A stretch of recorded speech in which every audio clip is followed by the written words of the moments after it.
Welcome to Mata, brought to you by Te Māngai, Pāho and Irirangi Te Motu, New Zealand on air.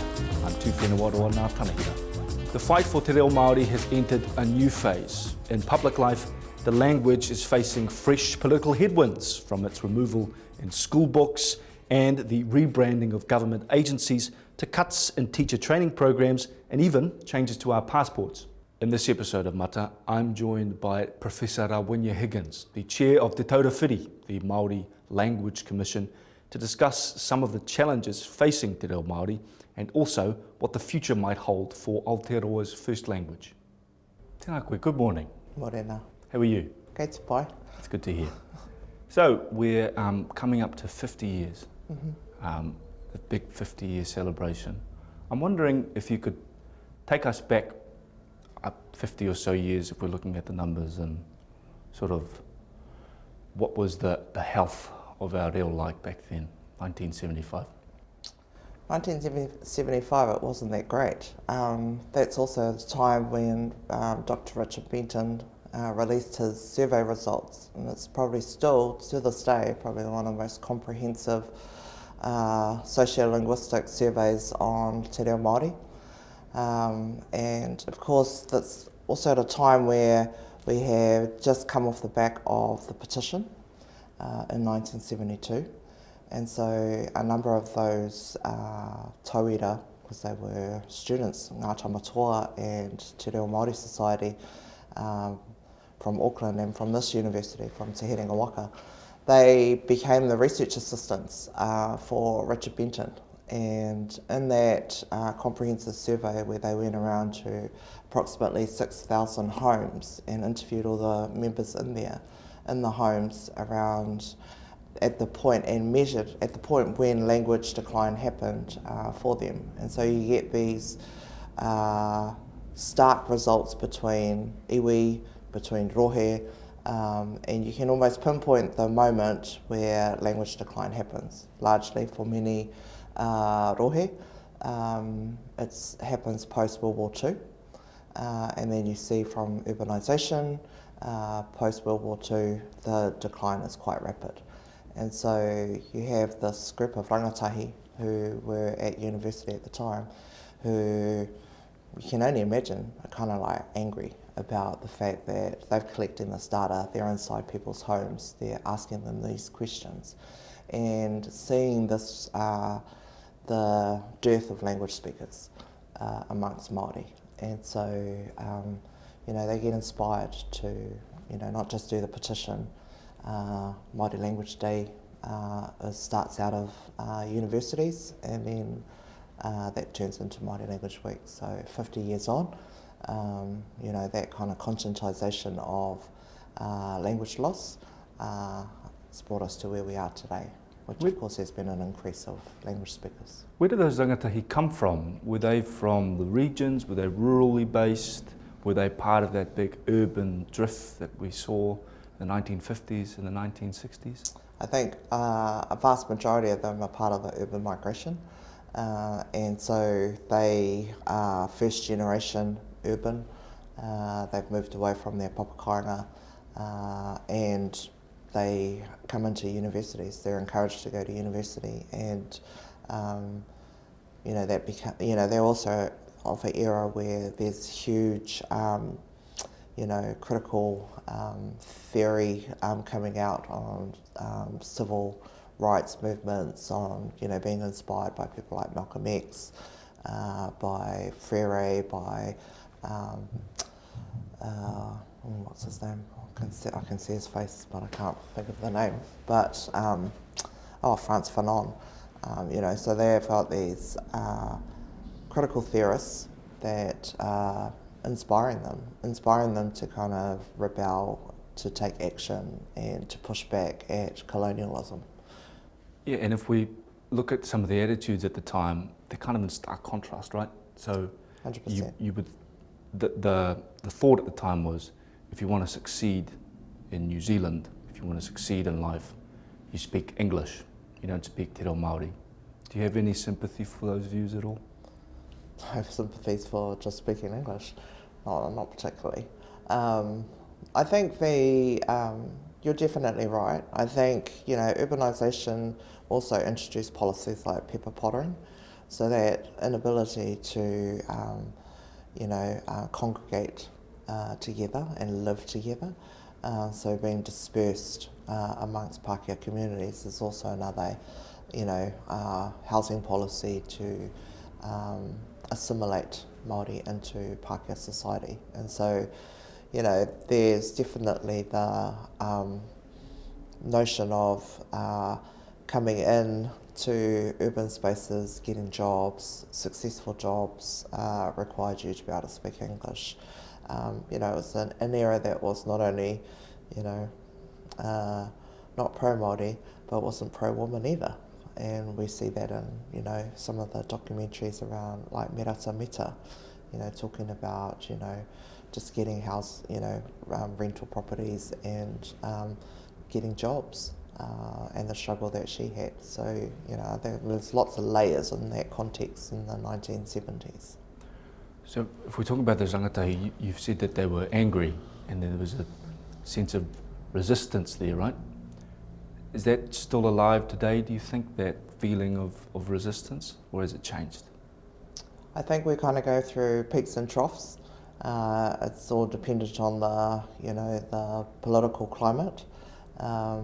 We have seen, in the rise of the Foreshore and Seabed Act, the hikoi that happens there, between there and, previous hikois, not as significant, smaller hikoi, but that's back in the 1970s, those large hikoi, and then we wait till 2004 for, the next big wave of that. I think there's always kaupapa that we are protesting, for sure. There's, we wouldn't be Māori if we were protesting. But on that, do you envision a world where we don't have to protest? I mean, is it something that's so tied to our identities that we constantly have to protest to get the things that we want, or the things that we deserve, or the things that we need? I like to think when it comes to Te Reo, that we have gone from protest to celebration. I see more and more people embracing Te Reo today, that we are less about the protesting for it. The recent discussions around the kupu and the phonics books, social media has provided a different platform for speaking out against kaupapa, as opposed to just rallying physically. For Taura Whiri is having the hikoi this year, but it's a hikoi for celebration rather than protest. It's to, not always be angry, that we need to acknowledge the hikoi that we have been on over the last 50 years, and how more and more people are starting to embrace Te Reo. And if we don't celebrate, we may always just kind of default into being angry. Mm. So, Te Piki o Te Reo Māori, obviously prompted by the petition, which called for the New Zealand government to offer Māori language in schools. We're 50 years on from that now. Do you think the government delivered? I think it has gained momentum over time. I think, we have seized different opportunities, particularly, with our kohanga reo and kura kaupapa, wharekura, that ability to just have full immersion. But I think if we compare what is offered today in schools compared to what was offered back in the 70s when there was nothing, I think, it's okay. We could always do more. But I think language Te Reo Māori is far more normalised today than it was back then. If we're looking at the sort of current government, what do you think their mood is, or their feeling is toward Te Reo Māori? What would you say it is? I think it's varied. I think, of course, clearly with our Māori ministers and MPs. They are always pro Te Reo. For others, they struggle with it. But I don't think, one of the things that, has become obvious in this current regime is this need to be distinctive. And so by being extreme, has served a particular purpose for those particular groups. And so we see it globally. It's not just happening here. And so, people are voicing extreme opinions in order to make themselves relevant, to appeal to a particular demographic. I think what I find interesting about Te Reo Māori is in 1985 when the Y11 claim happened, and if you read the 1986 report, there's a long list in the back of the report of all the objections to Te Reo Māori. And a lot of those objections we still hear today, that Te Reo Māori is only a language for this country, that it's not international, that it's everybody can speak English, so why do we have to learn Te Reo Māori? I am always shocked. Am I shocked? I'm always surprised that people continue to write to me as the Commissioner to say, stop shoving this language down my throat. When, vastly what the Commission does is, try and support people to just use as much Te Reo as they can, rather than set any expectation that I expect everybody to be highly proficient or fluent. And so, because everybody's on their own journey. And so for the Commission, our role is to kind of encourage the language to be heard and spoken and visible as far and wide as possible.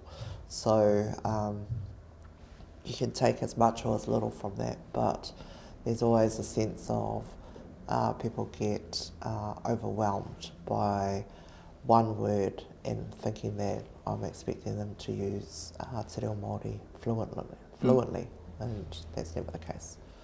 I know that you say that everybody's on a journey, and I'm wondering where you think that journey should start. So there was a story a couple of weeks ago, RNZ reported that the government had made moves to remove only a few kupu Māori from English books that were meant for young kids, 5 or 6 years old. What did you make of that? So I wrote an opinion piece on that, and because I was in Canada at the time and at the largest Indigenous language summit in the world, first one ever held in Canada, and we as a nation were being heralded as being champions of Indigenous language revitalisation and celebrated for the fact that we'd been in this game for at least 50 years.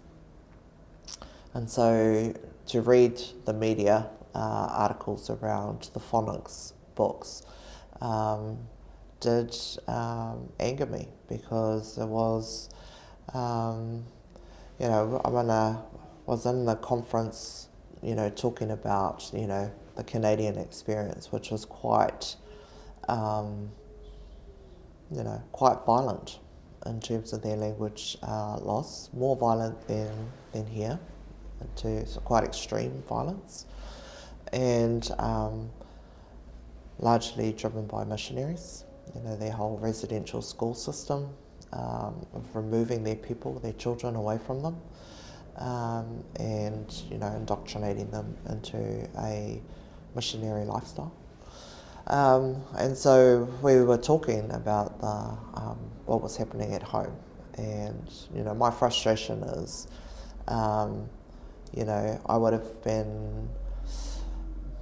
it would have been better if the minister had talked about producing Te Reo Māori versions of those phonics books, and that all children will have exposure to that, rather than focusing on the 6 words that were taken out of the books. For me, I think it's a challenge to hear, hear that, so we're heralded internationally, and meanwhile at home, not quite so valued. So, well, the Minister, Erica Stanford, has told the media that, well, hey, look, there are, for the first time ever, the government has released what are effectively Māori-only versions of these English books. And so there are the Māori-only versions. They were released earlier this year. No one really cared. But these English books, which are for learning English, we've taken out these few Māori words because we believe that they don't stack up properly and children are going to struggle to hear it. So there are effectively two books. There's a Māori version and an English version. What do you make of that? Do you think that's appropriate? I think the focus should have been on the Māori books. Even if the story had come out earlier, the Minister could have highlighted that all children will have access to the Te Reo Māori versions of these books. I think the removal of the Te Reo words in the English books was framed in a particular way that probably wasn't helpful, and hence the response that was received. So saying that, making a comparison with the Te Reo Māori versions of those books by not having English, it's not helpful, particularly when those kupu Māori that were removed feature in the Oxford English Dictionary. So they are not, yes, they're Te Reo Māori words, but they are so normalised that I'm not sure how the vowel sounds are that starkly different. So the 2023 census identified 213,849 Reo Māori speakers, and that was a 15% increase from 2018. I imagine you're very pleased with that. There must be some good news. I am pleased with that. I think this has been part of the aspiration to ensure that more and more people feel comfortable with using Te Reo Māori. I think once we break down some of the barriers of the expectation that everyone has to be highly fluent within, a year, is part of that. Is that, from my perspective, is to encourage people to use as much Reo as they have, and then challenge themselves to learn more. But that's not in the expectation that they need to be as fluent as myself or as other people. It's to just keep building on language. I think languages are caught, not taught. And so the more we kind of utilising using the language helps us to kind of feel more comfortable in our ability to use the language. And so I'm always of the encouraging people to use as much as they have. I find it interesting that you call it a barrier almost, right? So that you have to be completely fluent, matatau I te reo, right? Who is it a barrier to, do you think? I'm not sure I said it was a barrier, but I think people get language anxiety, and so it becomes a barrier inside themselves in terms of the usage of Te Reo, or the expectation that you must be fluent in order to, be able to use the language. We see it a lot where people are using it as an excuse, like I need to learn more and then I'll start speaking Te Reo. Where in reality, by using the language you have helps to give you confidence and builds up your language ability. So just learning it and continue to learning it without actually using it is always going to be a bit of a challenge. But as it's widely known for second language learners, particularly adults, they do get into, they have inhibitions on being able to be or come across as being proficient. And so it doesn't matter which language it is, people get whakama about, how much or how little language they have. Every day I find it a challenge. I'm a second language speaker. I know that people will expect me to have highly proficient ability, but every day I'm still learning new language. I learn new words, I hear new language being used by rangatahi, and I think, I wonder what that word is. I can get the gist of it, but I still have to go and look it up. I still have to go and study it, and but we have that in English. We're less intimidated by the fact that we might hear a new English word being coined by somebody, and we kind of think about it in the context and we think, oh, I think I know what that means. Not everybody rushes off to go and find out what it means, but I like to kind of keep up. I'm not always good at it, or my record's not as good as it used to be. I think people might be surprised by that, to know that you're a second language speaker, so that Te Reo Māori isn't your first language, and if they don't know you personally, maybe they'll think, oh, the Māori Language Commission obviously grew up with it, comes from a very steeped background in it. So where did your journey, as you put it earlier, begin? My mother's a native language speaker, but our home life was in English. My father's Pākehā, but because my mother and her siblings and whānau and her cousins and who we used to hang out with all the time, that was their preferred language, so they always spoke Te Reo. And I always was really fascinated by what they talked about, and so their kōrero always sounded really mōmona, like it was like they sounded like they had the best conversations. It was juicy, or just kind of they laughed a lot, and I was just thinking, man, I want to know what they're talking about, because they sound like they're having a really good time. And so I asked my parents if I could go and live with one of my kuia in Rātoki, and I went to the bilingual school there when I was 11, and studied the reo from then on. In my 11-year-old brain, I thought bilingual schooling meant half the day was in English and half the day was in Te Reo. Little did I realise that I'd be lucky if there was an hour of English. I was also in the remedial Te Reo Māori class, and so me and some other kids who went to school came into the school from whakatāne, we had to be taken out to kind of get extra support for our Te Reo Māori. And I often reflect on my upbringing and remember that there was always a remedial English class in the schools that I'd gone to before that. And then only when I became an adult did I realise that there only ever was remedial for English. And so I lived in this parallel universe of living in Rātoki and having to be in the remedial Te Reo Māori class. I don't think there's ever been one of those since, but hoi anō. But my passion for Te Reo, carried on through high school and university, and every day I'm always learning something new.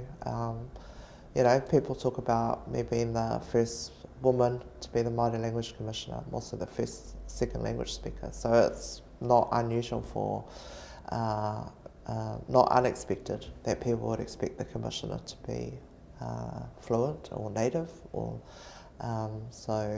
but I think in the space that we occupy in the Commission of supporting wider society with Te Reo Māori, it has its pros and cons of being a second language learner, being able to empathise with those who are still on their language journey, and being supportive of people, breaking down the barriers and hopefully inspire people to want to learn the reo. I've got an interesting quote here from Larry Pā, from Te Māngai Pāho. Larry said, "Attitudes are the biggest impediment to language revitalisation. The environment needs to be receptive to the notion first. You can't have infertile ground to plant your seeds." What's your assessment of the soil at the moment, the whenua? I think they're a bit like Aotearoa. There are parts that are lush and highly fertile, and then we have some parts that are a little bit arid. And so, a bit like our environment, not everything, you can't grow plants on every part of this country because it's just not designed for that. And I think, we need to invest in those areas where we can, where we do reap a lot of rewards. It doesn't mean that we should never speak Te Reo in those other parts, but I think, they just take a little bit longer, and we might have to take a different approach.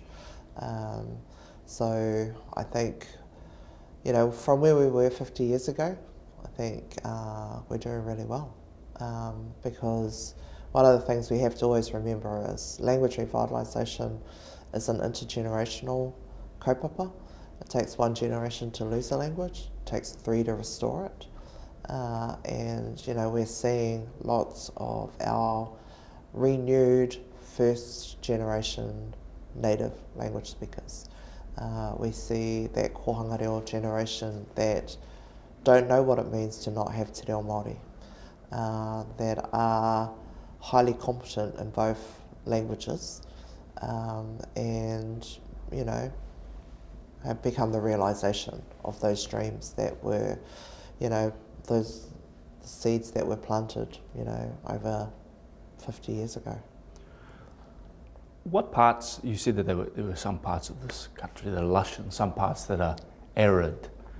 Has it gotten drier, do you think, if we're using that metaphor still, over the past 18 to 20 months with this coalition government?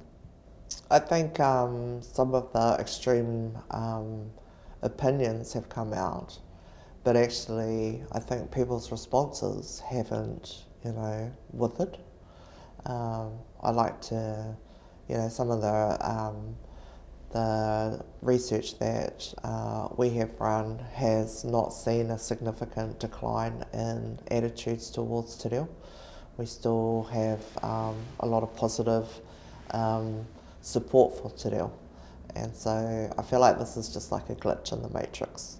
And then we just have to hold the line and ensure that our whānau feel comfortable and inspired to continue to use te reo. And I mean our whānau, including our, allies as well, those who are supportive of te reo that might not whakapapa Māori. So we were talking before about, there's a sense that even though at the sort of top governmental level there are extreme views about te reo Māori that are being said and being spoken about, but on the ground perhaps it's quite different, and the traction that's been going on for 50 years now is still going and still moving. Where is that happening primarily? I'm buoyed largely by the by rangatahi. I work in a university, so I'm surrounded by young people and their aspirations and their ideals, and still seeing the numbers of enrolments and for te reo.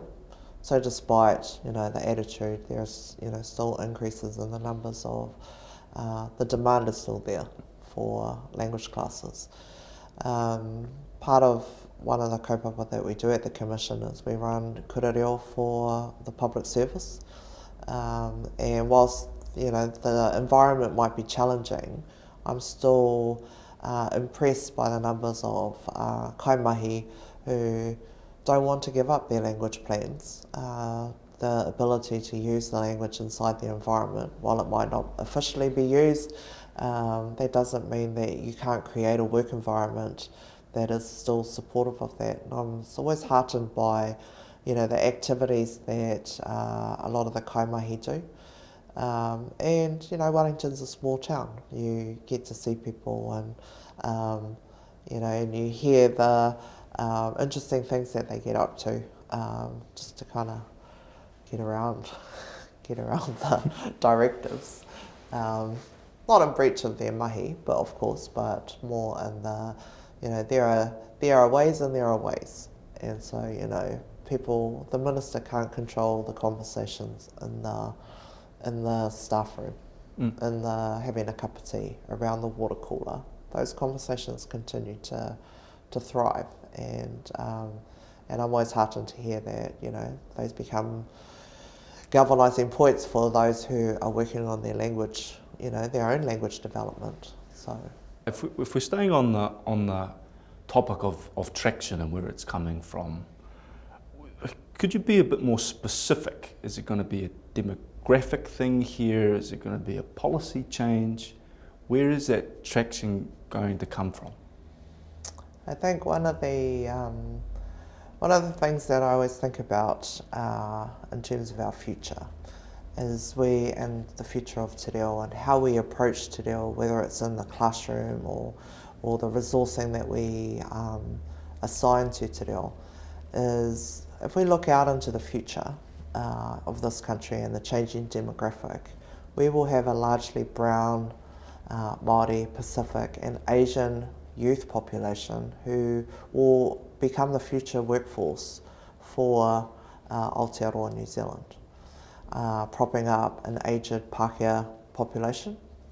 And if we're not investing in an education system that helps to enhance their identities and supports them, we will have to rely on immigration to support our workforce.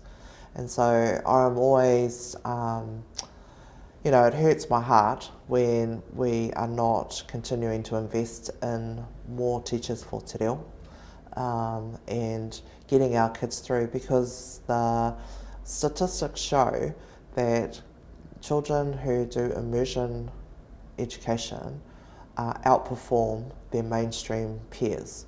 So if we invested in kohanga reo, in kura kaupapa Māori, to provide an education pathway that actually enhances and supports our rangatahi, then that can only help our economy in the future. So when we listen to things around growth, an economy of growth, if you don't invest in education and some of the fundamentals of health and our social areas, then it's going to be a bit of a challenge. And I'm not sure politicians or even us as a nation have thought about, projecting out, we will have this young rangatahi Māori who are going to be the future workforce. If we do not invest in their education and supporting them and enhancing their opportunities, we will have to rely on immigration. And I'm not anti-immigration, but here we have this great group of rangatahi, Māori, Pacific, Asian. How are we going to support that? How do we think about education for the future? And Te Reo Māori being part of that, because we have seen the results of kura kaupapa outperforming their mainstream. And so I get annoyed by that lack of forward thinking and using data, and in this case demographics. I'd like to borrow a phrase here from some of the ministers in our government at the moment. Do you think that learning or reclaiming Te Reo Māori is woke? I'm not sure how. It is the first language of this country. Therefore, we're embracing who we are and our identity as a nation. I don't think it's woke. I think it's a reawakening of who we are. Our language comes from this environment. We have a strong attachment to our environment, and Te Reo Māori still is a feature of that environment. So I feel like to describe the way we express our identity as a nation as woke seems to be a bit of a snore fest for me. I think if you go on, particularly social media, and if you read the newspaper sometimes, or you listen to the radio, watch TV, you wouldn't know perhaps that the reo is actually in a pretty good position, as we've been talking about, right? And it might feel a little bit hopeless that it's being attacked from different angles, whether it be on the ground, on social media, or even from the government. These are perspectives of some Māori who might be watching this. And so for them, I'm wondering, is there any hope for our language? 100%. I think, we see that in the faces of those who are already in that house, in the house that, in Parliament. Hana Rāwhiti, she is a native language speaker. And you get more and more of her generation in that space, where Te Reo is just, they're everything. I think there's always hope.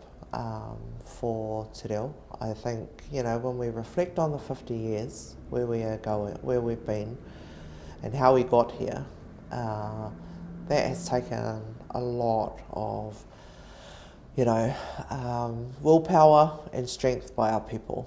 And I feel that Te Reo is in a better place. Like I said before, I think this is a glitch in the matrix, because we have, you know, rangatahi who have had exposure to Te Reo Māori and they don't see it as an issue. They're not as tied up on the politics of the language, because for them they just see it as part of who they are as a New Zealander. My Pākehā niece and nephew, they're exposed to Te Reo from, you know, schooling age, and, you know, it's not a thing, it's not an issue, it's just kind of become part of the norm. And I think once we kind of, you know, embrace the normalisation of Te Reo Māori, the easier it is for people to just kind of move through that. And those who are kind of anti-Te Reo, they're of a particular generation, you know. Mate atu he te kura, ara mai he te kura. You know, we just got to wait it out, because this is an intergenerational kaupapa. So we've got, you know, a very strong generation at the moment. And I think I'm hopeful, and I'm really looking forward to where they're going to take us into the next part of this journey, because, you know, that first generation of who were conscientised, who were angry, who protested, who brought us to the realisation that we need to, you know, put action into revitalising Te Reo. They have done a significant, they have played a significant role in our language revitalisation journey. Now we have a generation of new native language speakers, so they are hardwired differently to the previous generation. So I'm interested to see where they're going to take our mokopuna. And I think, you know, for me, that's where my hope lies, is in my mokopuna. And, you know, I say it all the time, my daughter rolls her eyes, but, you know, that's my biggest aspiration in life, is to be a grandmother. So I can see Generation 3 and, you know, prove that theory that I have been talking about for a long time, and restore language in a way that's, you know, just normalised. And so I'm really hopeful for the future. Yeah, it's going to be awesome. It's going to be Māori. Ka pai. Rawinia Higgins, thank you very much for your time. Really appreciate it. I te whakarongo tātou kia ahorangi Rawinia Higgins, te hiamana o te Taura Whiri i te reo Māori. E mihi whakamana atu nei kia te Māngai Pāho me irirangi te motu. Nā rāua tēnei hōtaka i tautoko. Mihi ngārangi will be back with more mata in a fortnight. Ka hōra mai.